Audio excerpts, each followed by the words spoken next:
It'd be number 2 on the list, but number 1 in our hearts. All right, everybody, welcome to another Menner's Minifan Mash. I feel like we missed an opportunity here by having like Toronto or Steve the Liar Guy doing like a monster mash, but like for the Minifan Mash. I feel like that could have brought some heat. So maybe we can work on that for like week 2. It's a good idea, Ted. For this hiatus. Everybody, I want to welcome who we have here tonight. Tim and Canton in your top right of the screen right there. We got Jamie here, Austin Minifan. What's going on? And we got Gig. Am I saying that right? That's correct. All right. Gig, Jig, whatever you want to call me. That doesn't matter. Getting jiggy with Giggy here on the Menner's Minifan Mash. Let's do this. 6 o'clock on Friday. Everybody, we thought it was another just ho-hum day, re-listening to some podcasts. Favorite episodes, and then boom, the mailing list strikes again. For sure. And Kirk dropped some 10-minute heat in our mailboxes this afternoon. I was at work. I saw the group chat for this Menner's Minifan Match was, I think it was Tara talking about how the mailing list struck again, so I had to take a quick break at work and go listen to it. And, who wants to kick it off with some thoughts here? Because there's a lot to unpack from the 10-minute video. Tim, you want to kick it off for us? Yeah, first thing I'd say is that mailing list, it makes it move, if you know what I mean. Whenever I see that come up, there's a little blood rushing somewhere to the little Tim of Canton. I know, it's like we're on vacation with Kirk. Right? Nothing gets me more excited. A little bit surprising and not surprising to hear how the call went with Erica last night between Steve, Kirk, and Erica. Kirk said he had no idea what it was about, how the call was going to go. I think it's great to hear that she is absolutely behind making some changes, and Kirk seemed very happy about that. So I think that's great, for the few different topics that we're going to get to about that broadcast today. Absolutely. And we got to get to this. And Gig, I'm assuming you watched the video too. I did. Will got absolutely buried. I mean, bad day, intern Will. I mean, regardless of feelings on it, I will say sneaky favorite part of the whole rant about Will is that even though it took being sacrificed, Latino Kirk got a Kirk Minahan, and I like Latino Will. But we need to kill him in order to fire intern Will. So I was watching last night when kind of all that correspondence was going, and I'm just like, oh God, Will, just stop right now. Stop. Like fucking, I'm trying to send him telepathic messages, and it's kind of one of those things you walk a tightrope, I guess, when you get close, and I don't know. I was like, Will, don't, just so dumb. Like, please don't. But it sounds like Kirk loves the guy, and if I was him, I think he's got job security. Really, yeah. Will's got this theory that Kirk's just testing him.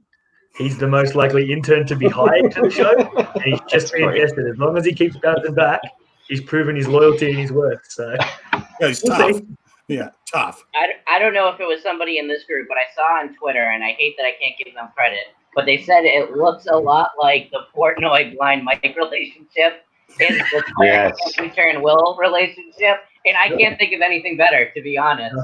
Love and hate are both four-letter words, and we hear a lot of the hate word followed preceding anything with Will. The thing I'm wondering is, LK does his hot food show. What is the Scoville a rating on how burnt Will is right now? That was a tough way to go into the weekend.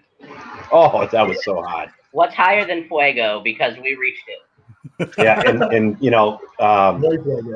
I did see right as that email came out, we're all watching it. It was almost 11 minutes long, and I noticed that Will had tweeted something about the Minifan website, and I thought either he knows what Kirk said or he has no clue what Kirk said, but it had nothing to do with what was going on.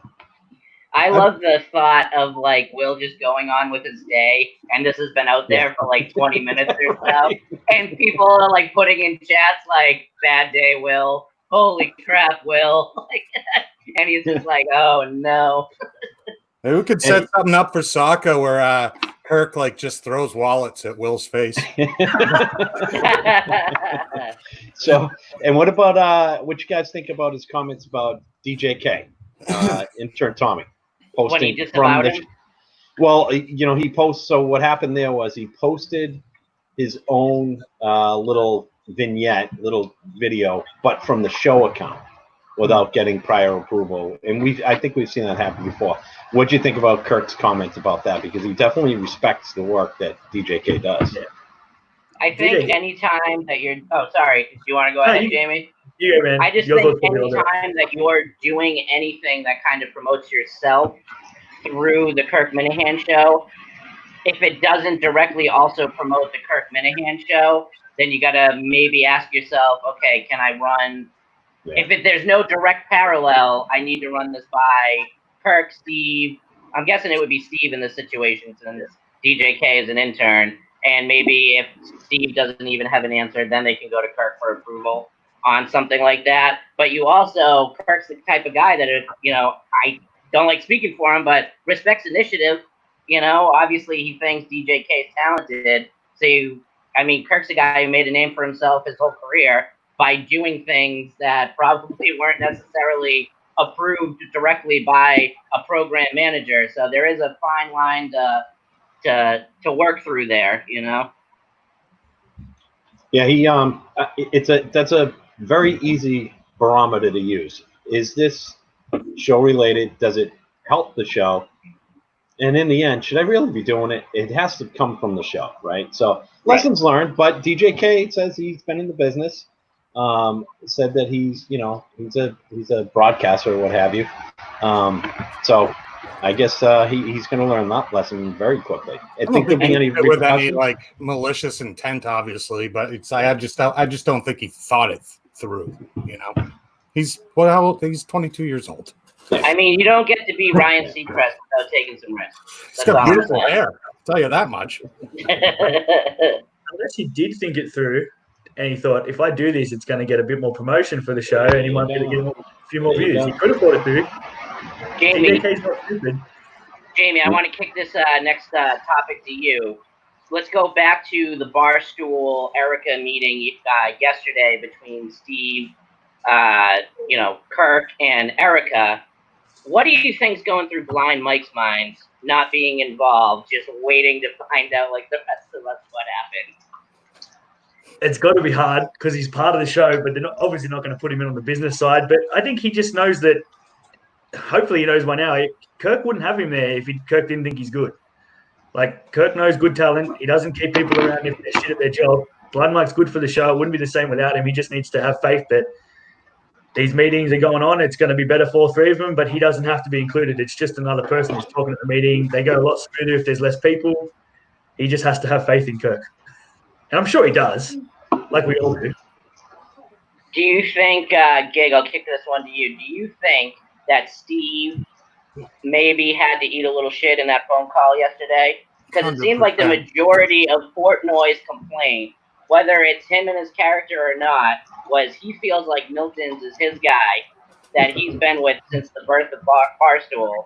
And he thinks Steve broke the, advertiser trust there by the Milton guy just saying, should I be involved in this? And then, Steve putting it in front of Kirk. Well, it's like, obviously Kirk has a great relationship with those guys as well. So I think I don't see anything wrong with Steve putting it in front of Kirk, really. And is Steve going to eat some shit? Yeah, probably. But Steve's a big boy. He's, and I kind of look at him like, he went to Bowdoin, which is fucking fancy pants around here. So he's probably like, I'm sorry, Dave, all snobby like, and can we just move on? I'll cut one of my gold buttons off my blazer in honor of my mistake. Yeah. I'll have a fucking skirt steak tonight instead of filet mignon. Sorry, So yeah, he had to eat some shit, but that's the whole thing. I think that, and I kind of get that feeling from Kirk today. He was saying how it just kind of seemed like everyone's moved on. And sometimes that's best in a situation, just for everyone to just kind of agree to disagree and just move forward. Because I really do think it's advantageous for the podcast to stay with Barstool for now. I really do. I would agree. I think that you see more growth over the next year if they stay at Barstool. And then you can talk subscription and everything like that. But your best chance to grow your audience right now, I mean, I can't imagine what the views, this past week with all the rundown drama and everything, how many people are going to listen when they drop that first Back from Vacation podcast, because they're obviously going to address everything that's been building over the last 2 weeks.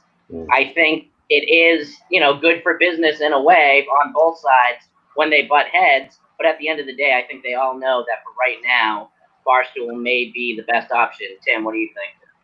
Yeah, I agree. I think they're obviously, like Kirk had said, it's not WEEI. They're addressing the issues that Kirk has.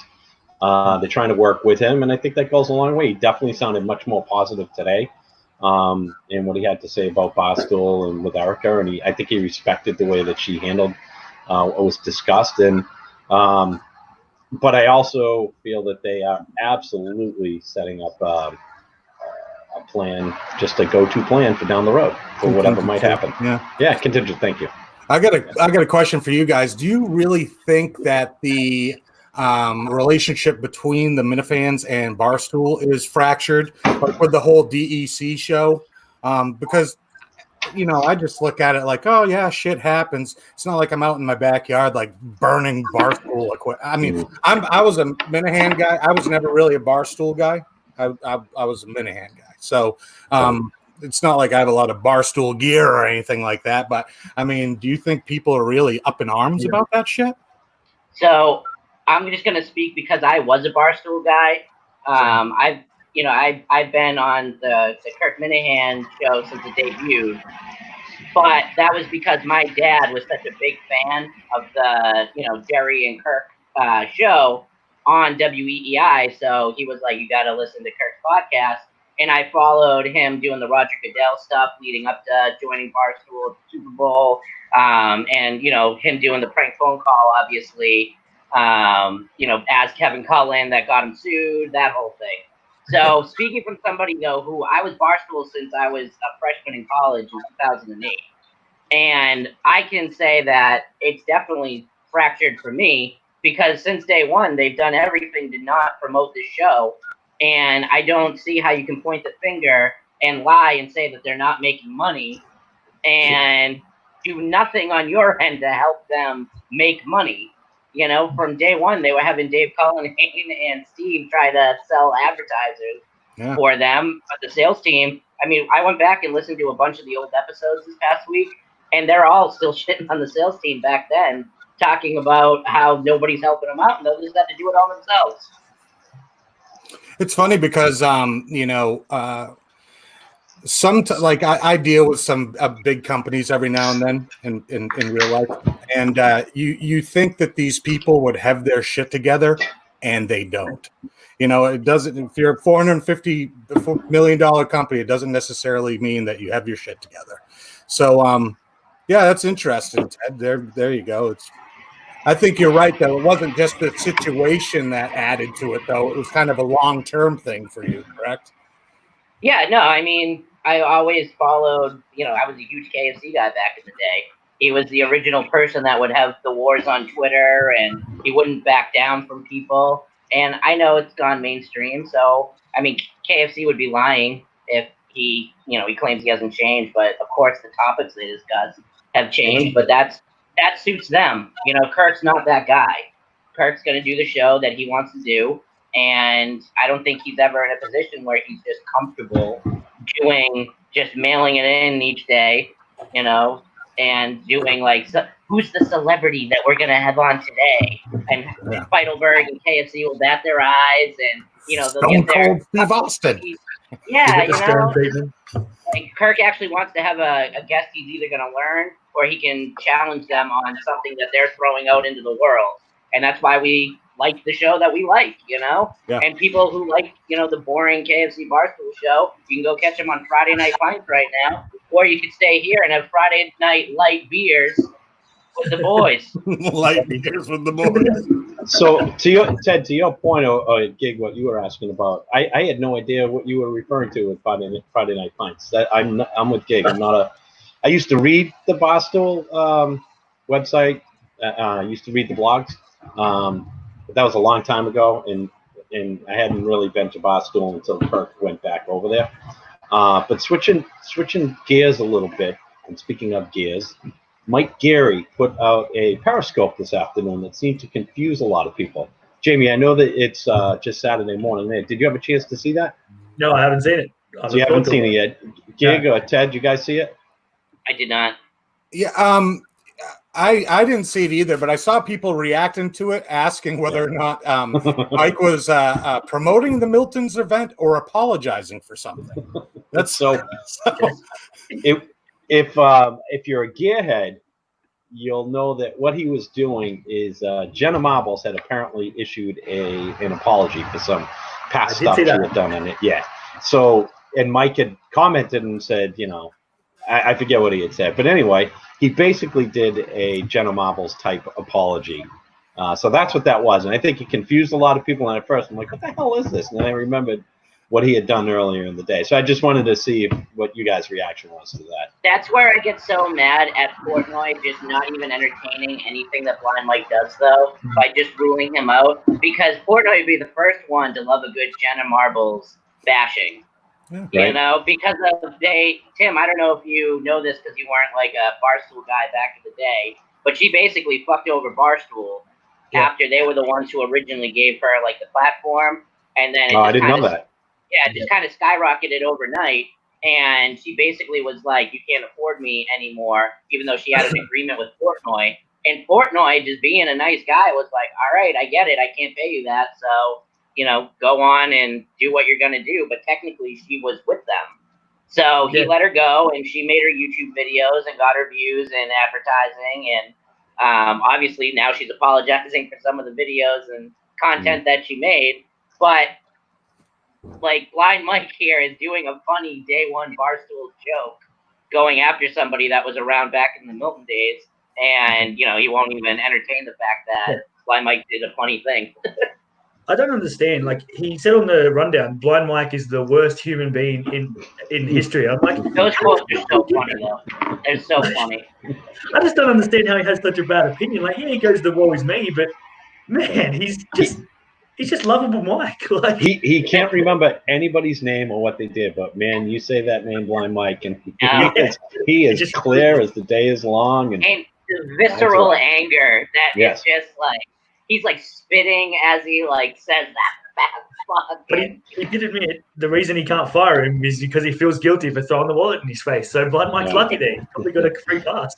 That was funny as shit though when someone when he was doing all the unboxing though, and someone sent in a fucking beach towel of him and Mike. I was like, bravo, whoever the fuck did that, genius. I would love to have Mike actually shipped to Portnoy and have Dave unbox him and have him just pop out. Oh yeah, that would be the pop out of a cake or something with like fucking pasties. Can't get rid of him. David go apoplectic. I think Dave would just fire him on the spot. For breathing the same air. Yeah. Do you guys think like Kevin has how like Kirk was saying like, oh, Kevin's playing along, Kevin and I are talking. When they talked a couple nights ago, Kevin made a couple comments. It didn't seem like he was fucking joking to me. Yeah, edgy Kevin. Yeah, edgy Kevin. Yeah, you do that pretty good, Jamie. We might have a new Donald Trump there. No, let's not go there. Australian Donald Trump. Australian. I'd love that. The Donald Trump. I don't know. I think it sounds like he knows how to stir the Minifan pot, which is all of us, right? And then Kirk calms us down, and KFC does a good job of it. I mean, he definitely knows how to get us all riled up. But I think it's still at the point of he's just trolling. What do you guys say? I would agree, but my only thing that I hated that he's done is when he basically said no more like ex-wife jokes or cheating on my wife. Like, if you're gonna go after a whole fan base, especially if they are pledging their lives to podcast Jesus, you gotta expect some, mud being thrown, and you can't play the, no more of these type of jokes. It's just not gonna work, Yeah, this fan You're a base will public touch figure. the red button. If someone says don't touch the red button, this fan base it's is the touching first the thing. fucking red button. And like you say, hey, yeah, let's just lay off those jokes. You don't say that because that's just going to make us go hard at it even more because we know it gets to you. Like, don't poke the bear. Did he do that on purpose, knowing that's exactly? Hey, there's a little Australian fan. I told you he'd come in eventually. Nice. Did he do it intentionally, knowing that there would be, like Gig just said, we'd go right to the red button? He knows full well the way we're going to react, right? I kind of think he maybe did that on purpose. He might have been fanning the flames. And if we think that he's talking about us, then we might tune into KFC Radio. I'm not going to anymore. It's just not for me. But if the Minifans even think that he's talking about us on his podcast, then he's going to get more listens by inciting us. But, I mean, we're not that dumb. We'll push the red button, but we're not that dumb. I mean, with some conspiracies going on, like we're fucking Channel Zero or something. Well, what they say, there's no such thing as bad publicity, right? And right. Yep. We're talking about him. Yeah. He's probably watching somewhere. All right, we got 8 minutes left. Tim, I wanted to do this before we wrap up. I want us to go show our boobies. Yes, that. You wanted us to pick our favorite Kirk Minahan show episode. So yeah. Did you guys come think about that at all? It doesn't even have to be like a beyond favorite. Just one that pops in your mind as being like one that you would go back and re-listen to. Blind Mike stand up. Even though it started with the fight with Steve and Kirk, it ended just so good. Like, it was just the perfect episode. And the awkwardness of him telling the jokes, the real good zingers about Steve and Ben's dick in his mouth. It was just, I've listened to it like 5 times. Like, I can't stop. It's funny, but I was thinking about it today, and I think like when you listen to something as a whole catalog, everything just kind of turns into one thing. So it's really like bits for me. For instance, the day Blind Mike cried, and Kirk was going, "I'm drifting away." That shit fucking kills me. And go ahead. You made Steve seem insensitive by going, "Steve, it's his grandma."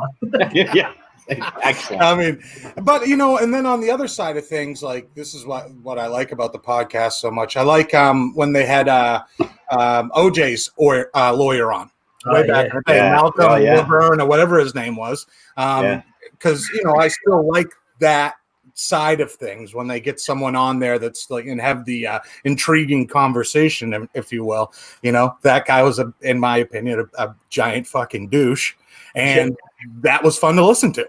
So it's kind of a bunch of different things. I loved Mamma Mia's bit. I thought that was fucking hilarious. That shit that just kept on rolling. What I'm saying? That's when the show is at its best. Is when they just get this like idea that you can't even explain. And just and it just keeps going, and the next thing you know, it's 40 minutes later. And I noticed that it's that type of show when Kirk will have Steve tweet out, and you hear it later, and he'll say, "Steve, tweet this out. Great show, went in a lot of different directions." That's when it's going to be one of those riffing shows. I think my favorite to date is the show before, which is what DEC just had on his Best of Steve. The show before Steve texted Kirk about, "Hey, let's lay off my family."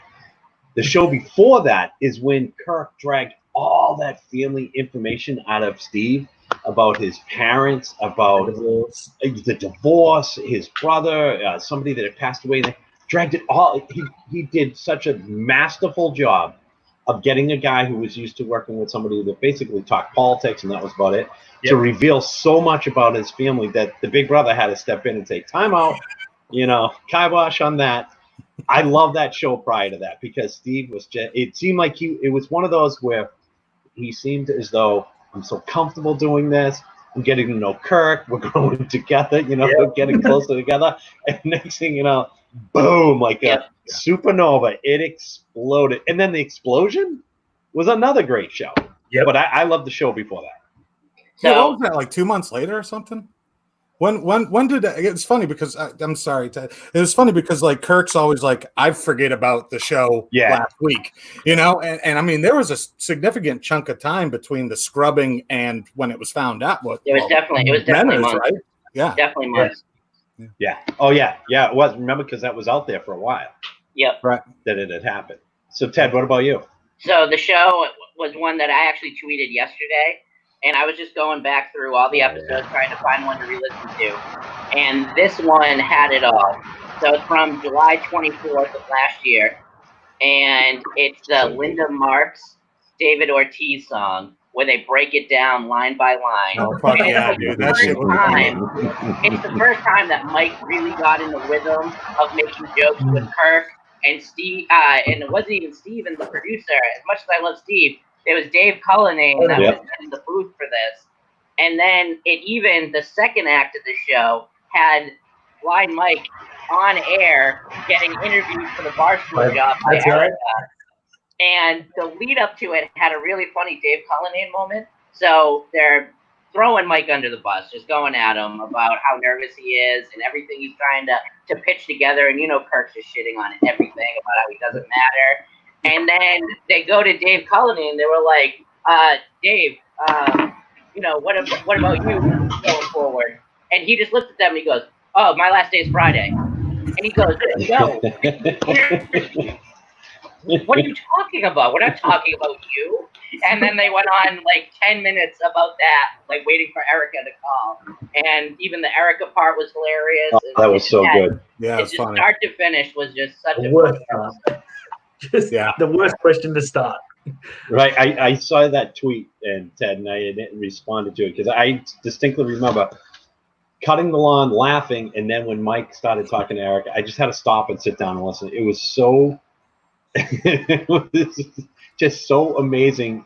I felt like I was in that seat. Yeah, it had nothing to say. I just had the douche chills, like, oh, this is bad. This is really bad. There's like two moments in my life that are like, where were you? And it's 9/11 and the Linda Marks Hero. And I don't even think that I don't even think that's a bold statement. That's just those are the two moments. Just a fact. You know where you were when you heard that. I love some of those old ones with like Steve, my good man, and the whole rich Mandarin, like how it all came about, like chocolate chip cookies. I love all that old school stuff too. And it just comes from it just comes from riffing and keeping track. I have my KMS VLS book. I take notes. I make some very very deep notes about stuff that Kirk might say, and this is where I got the number for his mother's cell phone. He mentioned it once, and I'm like, oh, I got to keep that. I love that prank, Tim. By the way, that was because I know he loves when you go really deep. The names of his friends. Like he said, I don't remember where I was when the OJ verdict came out. I looked in my notebook. Yeah, it was at that girl D'Entremont, Emily D'Entremont's house with Eric. Eric. I mean, and everybody that is in the Miniverse is that dedicated. They really are, and this is what I think people don't get about the Miniverse. That's how crazy we are about him and the show and what he brings to us. Yep.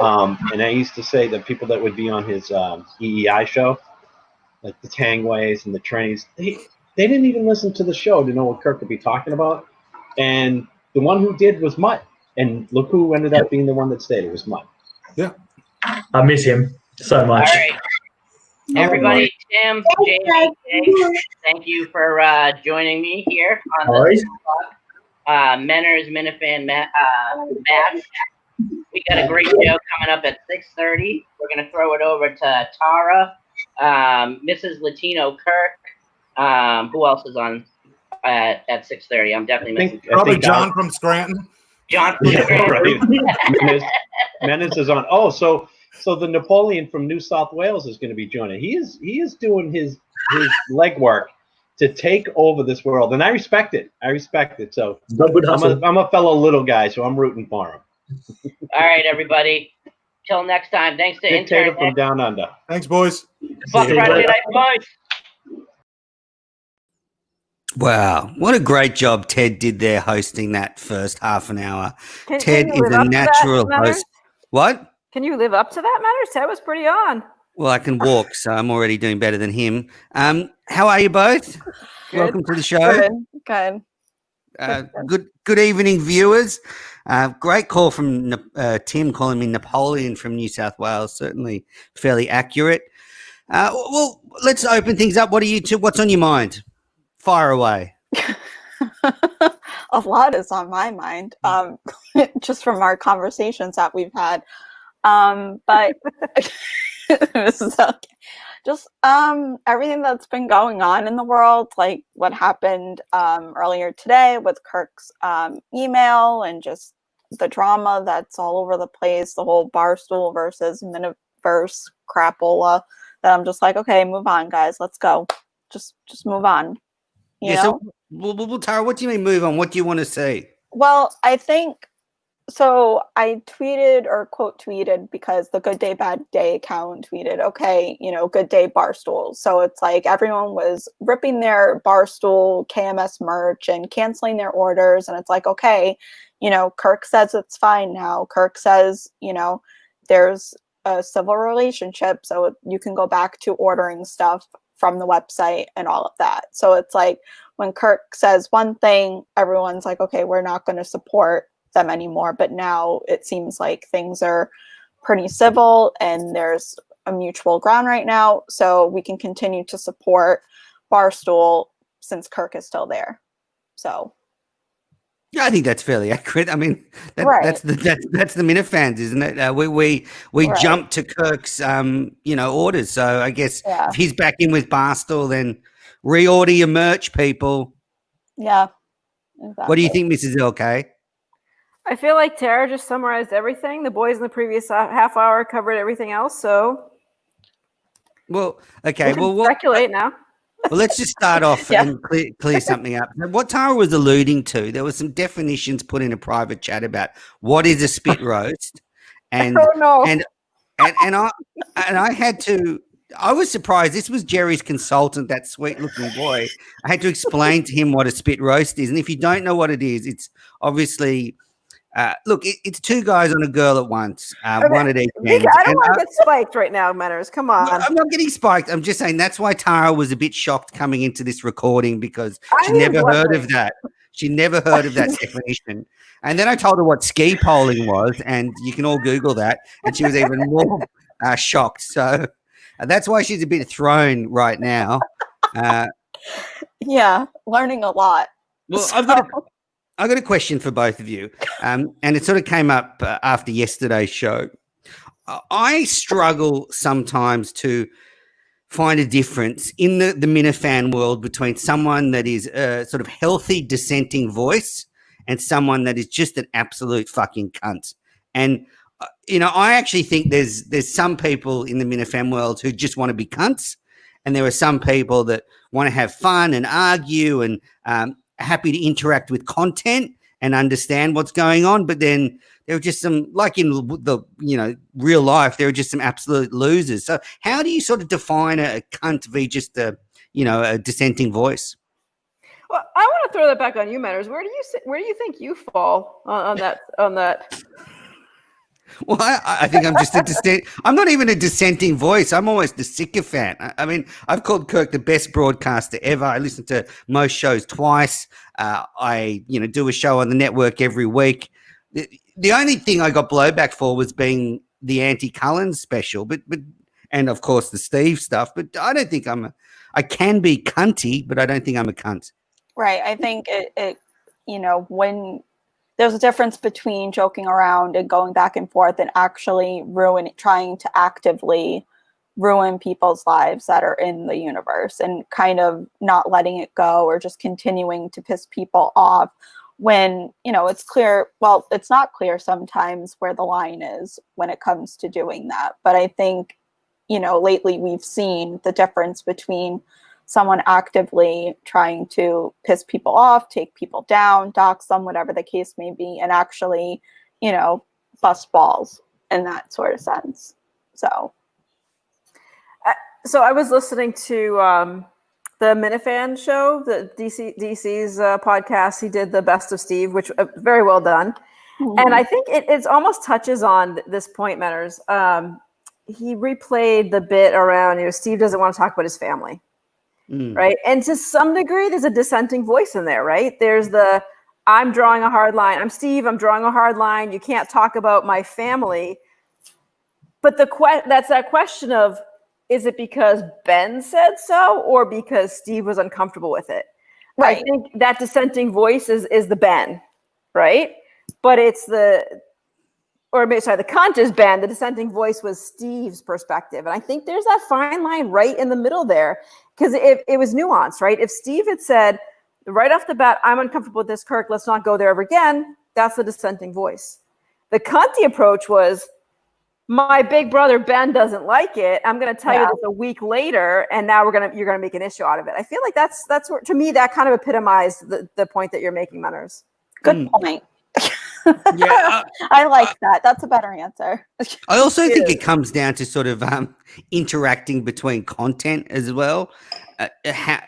Often you should be reacting to other people's shows, and often when I'm talking shit about people, it's stuff they've done on a show. I'm not sort of, talking personal shit about them or anything like that. So I think there is a sort of difference there, reacting to content and having fun with it and busting balls and, criticizing some of the shitty shows on the network, which, I mean, super fucking, I don't know if fucking Justin or whoever it was uploaded Super Lemon Haze to release at the same time as the Minifan mashup. I mean, what a fucking joke. We almost got bumped. Who watches Lemon Haze? I know, but it's just the principle. Right? But yeah, so I think if you're having fun and interacting with content, that's not being cunty and it's part of being the world. But I guess things like criticizing the 5K and complaining about the pizzas at the rally in Sherborne, they're the things that become a bit cunty and you're just trying to cause trouble and it's not really fun and you're actually souring something in the Minifan world, but it they run so close together, the two, that they're easy, so they cross over a lot. So that because the cunts come out pretty quickly in the world. There are a few real cunts.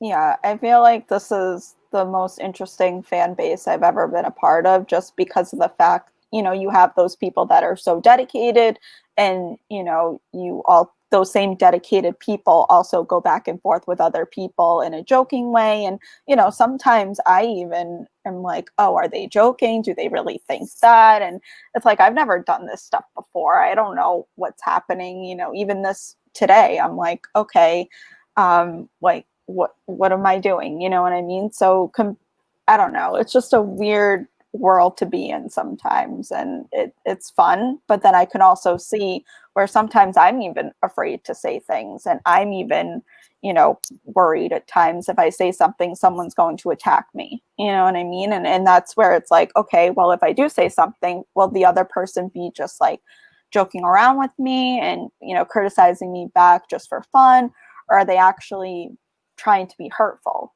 So that's why it's like, I don't know what to do sometimes as well. I mean, obviously this is just fun, but you know what I mean? Yeah, I mean, I think there are just a few dummies sometimes that don't get the joke and, don't understand that it is all a bit of fun and think they can actually, be a sort of the dissenting voice that's, interesting when they're not. They're just losers that are causing trouble where there doesn't need to be any. You look at Mayo and the 5K, he's still going on about it weeks later. He still hasn't dropped the fact that the 5K, some stuff, people got the stuff for free and electronic bibs and all that. So, yeah, I think that's just being a cunt. I agree. Yeah.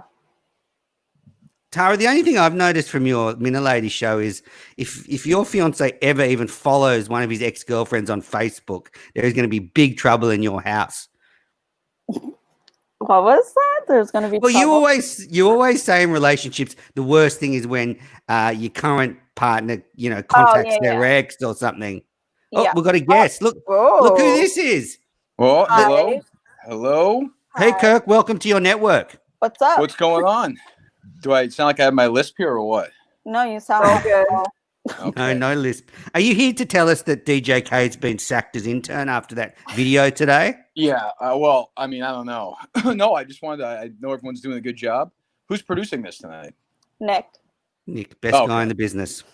Good. So there you go. No, I just wanted to check in and say hello to everybody. It's been I haven't watched a whole lot of it. I watched the thing last night with fucking Will, which was just I just don't want him around anymore. I don't. I told Steve today, a little breaking news. I said, can we please move on from this guy? Like, please, before we get back. And Steve said, yeah, I think we're good. So Will is out. Oh, fantastic. That's the best news we've heard today. Yes. That I'm sure that'll change and it won't happen because nobody ever gets fired. I'm worse than Dave when it comes to that. Very true. Bro, I don't know. But yeah, so Tara's on here, Ms. K's on. That's it? There's only ladies on here? And men Yeah, everyone else bailed. Who was supposed to? I thought, wasn't BA supposed to be on or something? And BA's birthday. Yeah. Well, This is more important.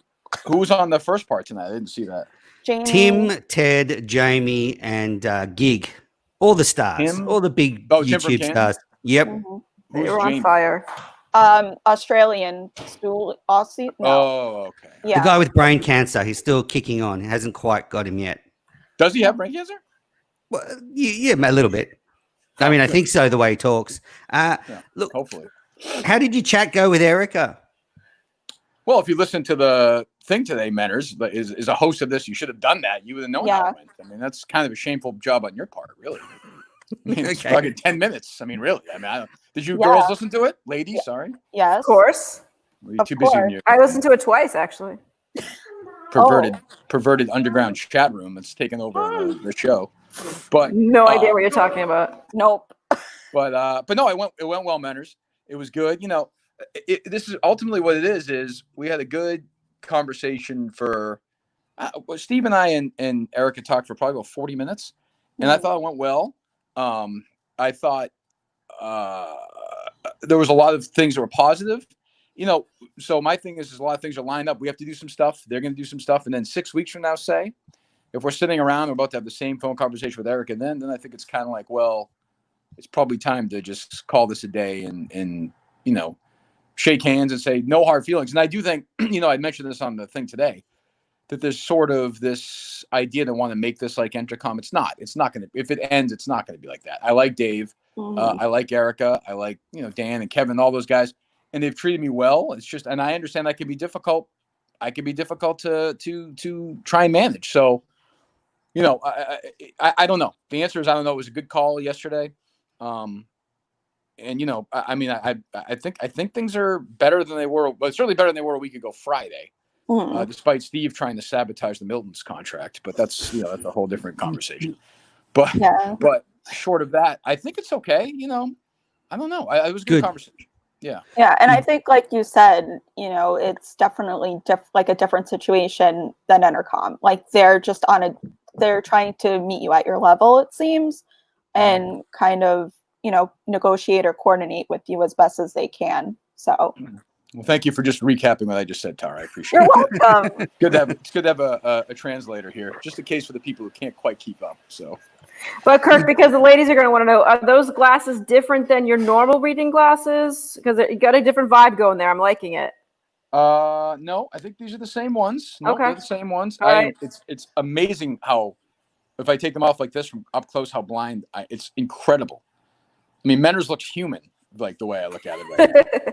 He almost looks talented from this. That's how bad it is. And then you put the glass, and there it is, right there. No, these are the same ones. These are the same ones I always wear. Okay. They're just basic readers.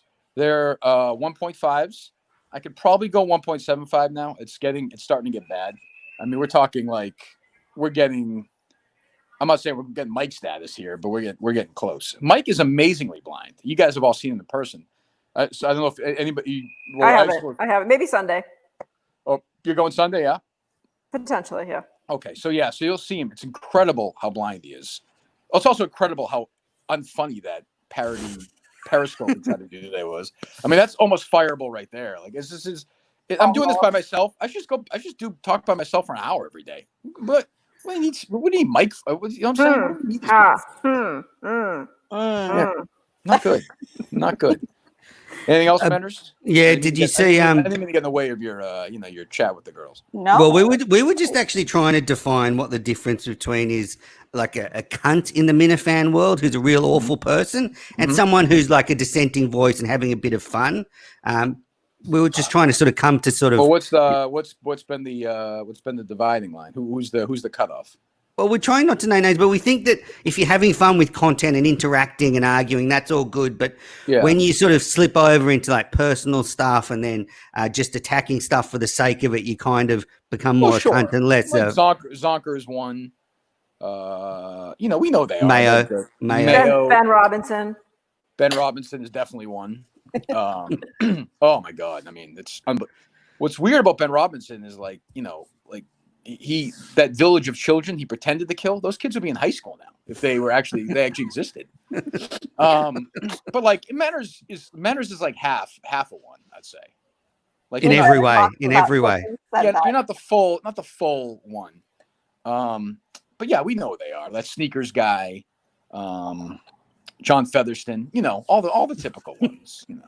But I think it's about having fun with other content, and if you're criticizing someone's show, then that's all good fun, and that's sort of what the Minifan world should be about: a bit of ball busting, but not being a real asshole about it. Yeah, like you can't get mad when people break our balls back either. If it's all in good fun, like Dave with Ted Sellers or whatever, right? That's funny. Like that's breaking. That's what we should be doing more of, and that's what Erica was saying yesterday. Was it's gotten just so nasty on both sides because we were trying to figure out some way to sort of repair the Minifan Barstool relationship, which is going to be difficult, I think. But I said, a little self-deprecation goes a long, long way. Like that. Once you do that, like for even like Chaps, when Chaps had his thing with us, and then he went on his show and talked to the Minifans, and we've left him alone. Willie Colon in Miami.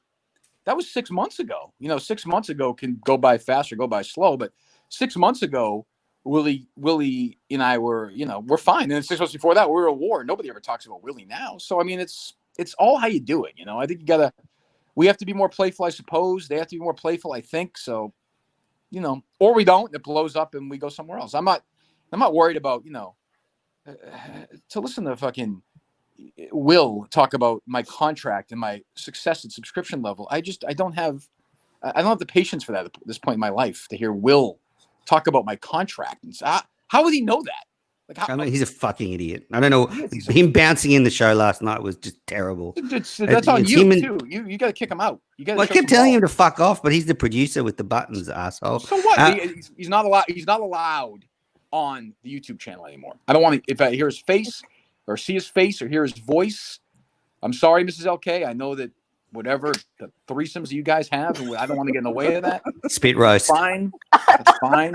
No spit roast. No spit roast. I mean, I don't know what that means, but what nor do I want to. But I mean, he's and I know your husband likes him. I don't know why. He's the most useless person of all God has ever created, ever. I don't even know. Like, I have to think that the day he was conceived, both of his parents had just finished like a very useless day, and they just had like useless, like they were having sex by accident. They were both asleep or something. Probably full of acid or something. Like, I'm not going to say they were brother and sister, but they had. I mean, they had to have been. There's no way they weren't. Or they at were least cousins. And somehow, like, not even that. Like, there has to be, like, Will's parents should be putting his helmet on and saying, "Okay, this is the Burlington Mall. We do this until 6:30, and then we go to Mrs. Fields, and then we go home." That should be his life. That should be it. And he's in a fucking Ivy League school. Sorry, Harry. He's in an Ivy League school. Harry. He's all right. He's playing. He's Ivy League like a really good one that you could only get if you get real good grades. That's right. He's right about that. Yeah. We had a bit of dancing Dan at yesterday's. Kirk, you're so spot on with Big Cat. He's trying to play both sides of the fence. So he's Jerry's a good guy. He's a good guy. He's a good guy, but him and Jerry's consultant had a little. Jerry's consultant shared a message where Big Cat was like, "But why do that?" Yeah, but then Big Cat's mix. He's reaching out. He's a good guy. He's an ally. I agree. He's a pleaser. Like in life, like he wants to make everyone happy. That's the exact opposite of me. But he doesn't like. He's a little bit like. Put it this way, right? If Big Cat weighed more. You ripped his eyeballs out. You took away all his talent. And his mom was sprinting in Las Vegas one night. It'd be Mike Geary. You know, he wants to please everybody. But I used to say to my mom, when you try and please everybody, you please nobody. So, you know, like you even see him on the rundown. He's kind of trying to make the case, but at the same time, but he has good intentions. He's a great guy. Those, like I said, those three guys in that rundown are the three people I'm closest to at Barstool: Kevin, Dan, and Dave. Honestly. Yeah, they're great guys, but it's just frustrating watching Big Cat sort of hedge his bets all the time. Like, yes, but he either likes the Minifans or he doesn't. Oh, no, he likes the Minifans, but at the same time, you know, I told him the other day, we talked on the phone for the first time. I was like, it's not a good move to go back and forth with one of these guys about how your intentions weren't good. Just leave it alone. The Minifans are going to fuck with you a little bit, but they like you. We like them. So I don't know. I think I have no predictions on how it's going to work out, but I think it's going to be okay. I don't know. I'm looking forward to coming back in a couple of weeks. It'll be weird to do the show again. And then after that, a couple of weeks later, we'll all be in, well, not you, Menners. I think, will you two be in Saco or no? Oh, yeah. Yeah, we'll be in Saco for a couple of nights, and then we'll see where we're at that point. I don't know. Yeah. Anything else? Not really. Just if you were to leave Barstool, how much can you take with you? I mean, when Call Her Daddy, was thinking about leaving, there was all that stuff bubbling away about the IP. I mean, this is a bit different because it's your name. Do you have any idea? That's more a Will question than a Kirk question. But it really what it comes down to is how my relationship is with Dave at the time. So last Friday, a week ago today, I was fired for 8 minutes, right? And we had a great conversation. I was like, I get it. I was like, I don't agree with it, but what I did was stupid. No problem. I said, so let's talk about the RSS feed and the Twitter account and the revenue from the Saco shows and the Wilbur shows. And he was great. Like, he's like, yeah, absolutely. Everything's in play. If it ends with me going scorched earth or whatever, which I don't think it will, then I think it's going to be, that'll be a different situation. But if it happens, and I don't know if it's going to happen or not, I suspect it'll happen. I think we're kind of heading that way. But I think it'll be all right. Because Dave and I like each other. There's going to be no hard feelings, I don't think. I mean, there's people there I hate, of course, and I'll continue to hate them. But he understands that. So, Kirk, too dangerous for Barstool. Incredible. Well, and the thing is, I couldn't be nicer. It's weird. Like, I don't know how I get in these situations. Every single time, it's the other person's fault. Every single time. It's so weird how I keep getting these situations where I do nothing wrong, and the other person does something completely wrong. I don't Kirk really understand it. I think, Kirk, you just have a very high expectations of yourself and everybody around you, and not many people can meet those expectations. That's true. Nobody it's has. Also bad luck. Very bad luck. Just follows you. Well, but at the same time, I'm going to drag a crazy, the greatest fan base in the world wherever I go next, and we're going to have a good time. And this idea, I've heard people say that, he's not going to be fighting with anybody. That's so stupid. I mean, you think I'm going to if I go to subscription, I'm just going to sit there and not battle with people? It's the dumbest thing of all time. That's so stupid. People say that they're fucking stupid. It's just insane. I will admit I watched a little bit last night, and that Southern shithead MHBOB's kind of got on my skin a little bit, but that's all right. We'll get him at some point. Yeah, well, he was a bit of an idiot saying the whole silver spoon thing. What about DJ? Do you think DJ K's got a future with you? I think DJ K has a. Well, so like he sent. I'm not going to read the text, but he sent me a text that was like 2,000 words today, falling on the sword, for this thing that was. Again, I don't even think he understands why. Maybe he does, maybe he doesn't. I think he's a good kid. I think he's like got a good, knack for, putting words in the YouTube search engine and people find it. There's value. People mock it, but there's value in that. Yeah. But my Twitter account, Steve said it best to me today when we were texting about it. He said that Twitter account is for one person in one show, to promote one person in one show. It happens to be me. If DJ K has his own show on his own network or whatever, and he has his own Twitter account, it should be to promote him. If I was interning for DJ K, I wouldn't be like, hey, come on over and listen to my Bruce Springsteen podcast today. And he also said it like in lieu of the Kirk Minahan show. Here's some other, like, that's not, it's ridiculous. And it was the content was terrible. And I was Steve Man doing impressions. Yeah, he's doing coffee reviews and I'm also saying we're trying to maybe do something else now, expand bigger. And this is what people are seeing. Like, this is what the kind of stuff we're going to offer. No. So I think he knows that. And he like I said, fell on the sword. And I think he's doing a good job with the YouTube stuff personally. And I think wherever we go next, or if we stay here, I think there's a spot for him. I think, we'll see. Yeah, I like the show clips he's putting up, and I think that putting Barstool or Call Her Daddy as the first word in every post certainly does, boost you up in the views. Right. Yeah. I mean, look, there's some good shows on the YouTube, and then there's some shows that aren't great. Then there's some shows that are awful. Then there's some shows that are terrible.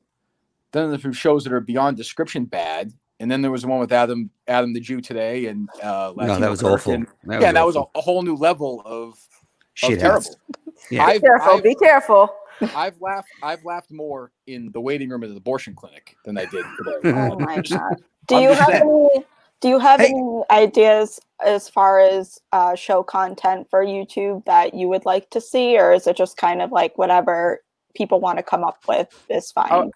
And I was kidding. I haven't seen that show yet. I'm sure it's fine. No, I know, but it's not. It's terrible. I'm also sure I was proud. Well, that's it. You should be very proud. The only idea I would have is I would like to see somebody, say 2'8", 460 pounds, open a pack of baseball cards in front of a camera. And I'm just spitballing here. I don't know if there's any. How about we do like that To Catch a Predator, but actually catch DEC, like really do it. Set him up. Maybe put DJ K. DJ K can be like the one who pretends to be the 14-year-old girl, and then he sets him up like that. We could do that. I mean, there's stuff like that. I don't know. Whatever anybody wants to do. I don't. I like the what's the one that was on last night? It's different. It's kind of funny. Some Insane News with Rob. Yeah, that's good. I like that. That's great. A good show. Can I just clarify? He claims that he saw you play basketball at high school, and he's your oldest fan, which I think is a complete load of horseshit. But he says how am I supposed to confirm that? How would I know? He says he told you the fucking lineup of your team or something at high school. He told me is that the guy I talked to in Madawaska? Yes, yeah, that stalker. Yeah, so I mean, he mentioned. I think he said it was a game at Woburn or something. I forget. Yeah, I mean, maybe. I don't know. He said that his dad sat down and said, that's bullshit. I mean, that's Cohen-esque. That's not real. That's not. Yeah, that's what I thought. I smelt a rat right away. That is absolutely stupid. So what else is this stuff on the weekends as well or no? Every night? Yeah, we're doing it basically every night until sort of probably next Friday. Good. Okay, good. Yeah, I think people like it. People seem to be having a good time. Well, the whole idea is to throw different combos together and see what happens, and maybe people will really gel. Not us, the three, obviously, apart from you, but other combos might gel. Yeah, well, I know. I think I've seen. Like I said, I kind of poke in. I'll watch a few minutes here. I'll watch a few minutes there. It seems like it's again. I mean, the fans. If you're watching now, thanks. You guys are the best. Go to KirkMinahanshow.com. Sign up for that. It seems like it's going well, although whatever MHBO Beast doesn't think it's going well because of my Twitter followers or something. I don't know, but it's going well. And I think there are actually still some tickets for that second night in Saco, that Sunday night, which I suppose is probably a tough ticket. But if you want to go to that, that'll be fun. Then obviously Milton's on Sunday, which it sounds like there's gonna be a good crowd for that. Mike's gonna be there. Yeah, 11:30 a.m. kickoff and get there early, and then they'll start at 12. Yep. Support one of the great sponsors of the show. Yes, and I will pop in here. I'll surprise you guys at some point next week as well. So that's about awesome. Thank you. Have a great break, Kirk. Yeah. That's it. I mean, these ladies get awful quiet manners when I come in. A lot of cock and walk, and then I walk in. It's just can't see their hands, can you? Where are their hands? I don't think that. Oh my God. Well, enjoy your vacation. Have fun. Yes. All right. All right, everyone. All right. Thanks, Kirk. Thanks, Kirk. Bye. Take care. Bye. Well, that was just a lot. Yeah. Hey, you okay, Tara? I think so. Well, yep. So surprise visit from Kirk. I guess there's nowhere to go from there, is there, ladies? Had the man himself. Nope. Well, everybody, thanks for watching the Friday night edition of the Minifan Mashup. Thanks to Ted, Jamie, Tim, and Gig for the first half. Huge thanks to the father of this network, Kirk, for joining us. Tara Mrs. El Caney, final thoughts before we leave? No, watch us. Tara, we're on tomorrow night. Yep. We're doing a couples edition. And Google ski polling if you want to learn something. Nope. All right, Nikki, you can wrap this up. Thank you. Bye.